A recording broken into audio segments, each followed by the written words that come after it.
Alors, on va parler du dernier corps subtil, qui est le corps atmique. Pareil, à quoi sert-il? Qui est-il? Comment s'y connecter? Je vous explique tout ça dans cette nouvelle capsule. Donc, je vous invite à prendre une grande respiration. Et pendant qu'on va respirer, on va aligner tous nos corps. Ça, c'est un exercice qu'il faut faire le plus souvent possible. Alors, même si certains de vos corps ne sont pas libres, cet exercice permet de faire passer l'information depuis votre physicalité jusqu'à vos corps supérieurs. C'est souvent l'inverse qui se fait, mais dans ce sens-là, c'est aussi valable. C'est vraiment visualiser pour que nos corps se mettent petit à petit dans ce mouvement, grâce à votre volonté et grâce à la respiration. Voilà, et on se retrouve tout de suite après.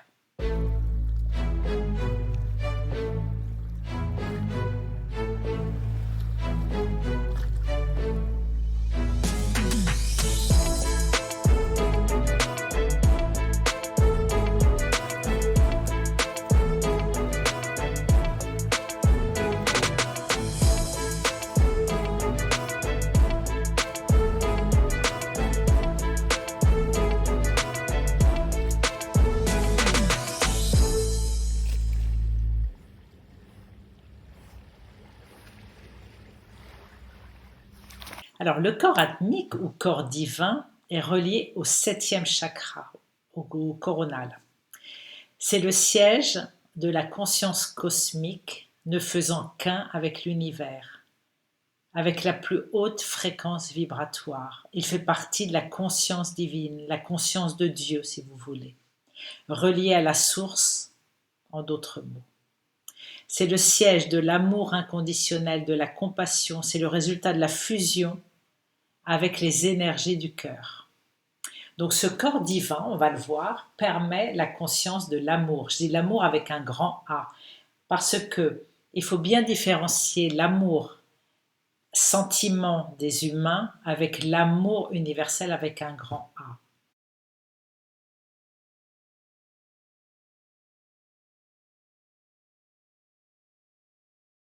C'est la déité acquise en soi, c'est la connaissance, c'est la conscience qui englobe tout, c'est l'intégration en son être de tout ce qui est. C'est le corps de conscience parfait, c'est l'unicité avec le tout. Une fois atteint ce plan ultime, nous sommes en mesure de nous dégager du cycle des réincarnations et réintégrer la conscience de notre source. Donc ce n'est pas rien. Et seuls les éveillés y ont accès pour l'instant.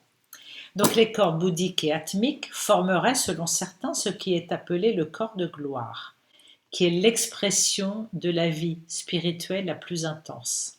C'est l'illumination spirituelle. C'est l'accès à la conscience divine, comme on vient de le voir. Et là, c'est très intéressant quand on fait des recherches à ce sujet, parce qu'on va directement être dirigé vers des dogmes religieux ou New Age, encore une fois. Parce qu'on va parler de résurrection, de sacrifice, de mission de vie, de pénitence, de pacte pour une nouvelle incarnation. Bref, il y a beaucoup d'informations et surtout de désinformations qui tendent encore et toujours à rendre l'homme docile, irresponsable de sa propre divinité. Donc il va vraiment falloir apprendre à reconnaître les nombreux pièges qui nous enferment, notamment ceux concernant toutes les sortes d'entités multiformes, qu'elles soient dites lumineuses ou pas. Alors, juste pour revenir sur cette notion de sacrifice, de souffrance véhiculée par les religions, on a été programmé à croire que la vie est faite de souffrance, tu souffres, c'est normal de souffrir, Dieu en a voulu ainsi, il n'y a rien à faire, tu n'as pas les cartes en main, tu dois juste te plier et accepter, obéir et faire vœu de pénitence ou de je ne sais pas quoi. Et tout ça, je vais vous le dire, franchement, ce ne sont que des foutaises pour que vous soyez endormis et qu'il n'y ait pas de rébellion. Parce que si c'est un Dieu qui vous a dit, qui vous a laissé le message, comme quoi il faut être soumis et faire preuve d'humilité et de rien dire, etc., ben vous allez le faire. La vérité est tout autre.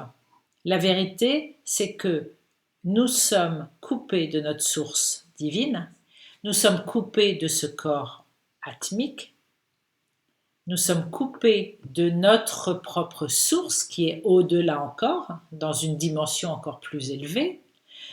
En interférence, en intervalle, il y a les faux dieux, la fausse lumière, les fausses croyances, tout ce monde inversé qui nous maintient dans ce cycle d'incarnation, d'enfermement. Et ça, nous coupant de notre propre source, va nous véhiculer des vérités qui sont fausses pour nous maintenir dans la peur du jugement dernier, dans la peur du drame, dans la peur de la souffrance, dans la peur de la mort, etc., etc. Alors que si vous vous ouvrez, c'est-à-dire que si vous arrivez à virer ce filtre, ce dôme d'enfermement, pour avoir accès directement avec votre propre source, avec votre propre lumière, avec votre propre puissance, votre propre déité, divinité, ben vous verrez que tout ce qui vibrait en bas de croyances, de faux dieux, etc., vous allez les voir comme des choses qui vibrent très basses et vous vous rendrez compte que tout ce qui est accident, drame, maladie ne sont que créés par ces interférences-là. Donc il n'y a plus aucune raison d'être en disharmonie avec vous-même, de tomber malade, etc., etc. Alors après, effectivement, il y a des forces qui sont bien plus puissantes, qui ont génétiquement modifié l'ADN de l'humain pour créer ce qu'on peut appeler l'obsolescence programmée. Ça veut dire que voilà, on ne peut pas vivre plus de 100 ans, alors qu'on pourrait, si la Terre n'était pas interférée et descendue en 3D, on pourrait vivre nettement plus longtemps. Voilà, je referme la parenthèse. Mais c'est vraiment le but, encore une fois, de ces capsules, c'est vraiment de se rendre compte de ça. C'est qu'il n'y a pas de fatalité dans la maladie, dans les drames, les accidents, le fait d'attirer un psychopathe, etc. Tout est une question de fréquence. Voilà. Donc, revenons au corps atmique, parce qu'il est important celui-là aussi. Il représente l'enveloppe la plus évoluée de l'être humain. C'est une substance infiniment fine et éthérée. Ce corps amène un sujet à s'identifier à la force, à la puissance, à la volonté divine. Donc c'est à son niveau que s'expérimente l'extase spirituelle par laquelle un sujet reconnaît que tout est uni dans l'univers. Il est le siège de la conscience cosmique et il possède la fréquence vibratoire la plus élevée, étant le corps subtil le plus éloigné du corps physique. Bon, il se situe environ entre 70 et 1 mètre de distance du corps physique. Donc, un corps atmique équilibré a la conscience d'une mission de vie. Alors, entre guillemets, parce que ça aussi c'est une notion que moi je n'alimente pas. Mais si ça vous parle, c'est parfait pour le moment. Je pars du principe où on n'a pas de mission de vie. La mission de vie est reliée au karma, qui est reliée à la culpabilité de mal faire, de mal agir, de ne pas avoir accompli sa mission de vie, d'avoir fait des erreurs il faut revenir après pour les corriger. Bon. Mais c'est juste pour vous donner quand même une image, un corps atmique équilibré est relié à cette notion de venir expérimenter en tous les cas quelque chose pour son évolution. Voilà, je préfère dire ça comme ça. C'est aussi relié à la mise en place d'objectifs qui vont permettre de créer ce qu'on a à vivre, à vibrer, à vivre et à vibrer dans la matière. Donc ça, c'est le cas d'un corps atmique libre et équilibré, harmonieux, etc. Tandis que le corps atmique déséquilibré sera en résonance aux difficultés à trouver sa voie, à être à l'aise avec son entourage, à être à l'aise dans son propre corps, dans sa propre incarnation. Il va engendrer des problèmes, des blocages. En fait, vraiment, vraiment, là, il faut vraiment visualiser de plus en plus. J'arrête pas de le dire, j'ai l'impression que je me répète, mais je trouve que c'est tellement beau de voir cet alignement qui va se recréer par notre volonté, notre imagination même. Votre incarnation terrestre sera créée à partir de votre volonté. Alors, ce corps est bien relié à la conscience christique, au corps christique qu'on a vu précédemment. Donc, de toute façon, on le sait maintenant, tous les corps sont en interaction les uns avec les autres. Ils sont tous intriqués les uns dans les autres. Et selon le degré d'élévation spirituelle de quelqu'un,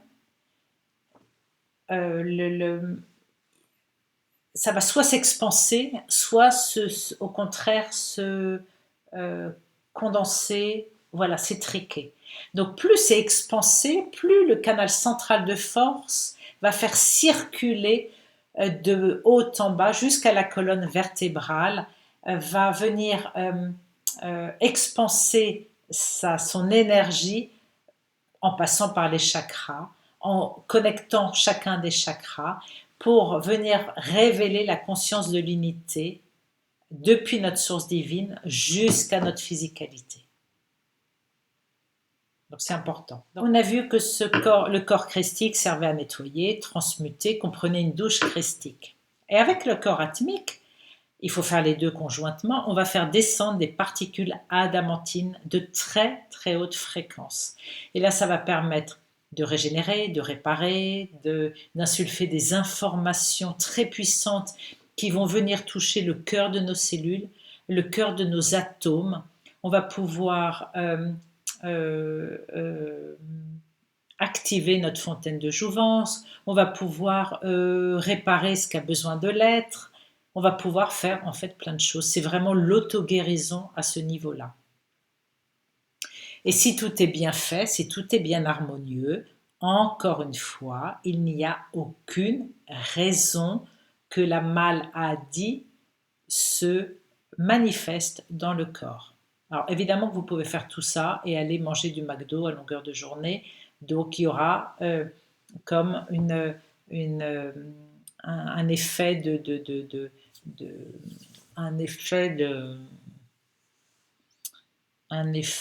de cause à effet, voilà, uniquement dans la physicalité. Mais dans l'absolu, quand vous êtes bien harmonisé, quand vous êtes bien aligné, vous n'avez plus envie d'aller consommer des choses involuantes, mais vous avez envie de nourrir parce que vous comprenez que la nourriture spirituelle comme la nourriture terrestre contribue à faire pétiller, à nourrir chaque particule de nous-mêmes en fait. Je dis de vous-même, mais de nous-mêmes. Voilà. Et ces particules, de bas en haut et de haut en bas, on va les ressentir. Voilà, je ne vous en dis pas plus. Prenez soin de votre corps atmique et je vous dis à très vite.